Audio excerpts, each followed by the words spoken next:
Hey everybody, welcome to the Workflow of the Week or a Wow update. So, what I've been working on is an iterative inpainting solution. And if anybody doesn't know the concept of that, say you have a table, a chair, and then you have an object that's in front of it. What I've been playing with is taking out those objects one at a time, making it to where when you do that, then you put it back through the inpainter and then it goes through and eventually you have the back wall and it looks as if those objects were never there in the first place. Big problem that I'm running into is that there's a cumulative effect as you go ahead and you start doing this inpainting. So, say you have a TV, and then you have a table, and then you have a couch, and then you have a wall. Once you remove that TV, and then you see the table, what's kind of in there? Is that perfectly correct? Is it not correct? They're just going to throw it in, right? And then let's go ahead and remove that table. Then there's the couch, and then the couch gets kind of filled in. And I don't know, what is that, right? Who knows? And then we remove that.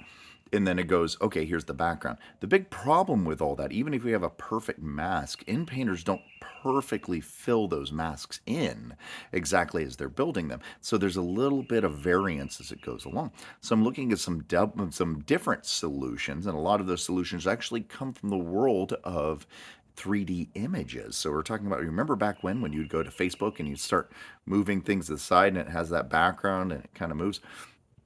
Well, the big interest with that is if you're doing this inpainting solution, as you're doing these angles and whatnot, what it's actually doing is it's filling in that background. And there's nothing to say that I can't go ahead and generate shots that are not exactly the same. They're moved around. So I'm looking at some solutions that are going that direction. I'm also looking at some solutions that use a control net to go ahead and recreate what that couch looks like, or the TV or the table would look like in consistency. So say I have an entire movie work of this table, couch, chair, and all of that, and I have a bunch of different shots, and I need that consistency to be perfect throughout all of them, especially if it's something like a cartoon or something like that.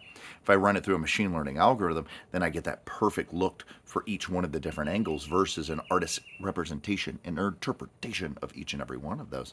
And then that'll allow us to have a full image to 3D or a recreation of a two-dimensional world to a three-dimensional world. So everybody, go ahead and go to modtechlabs.com and sign up for one of our wonderful accounts. And of course, have yourself a wonderful day.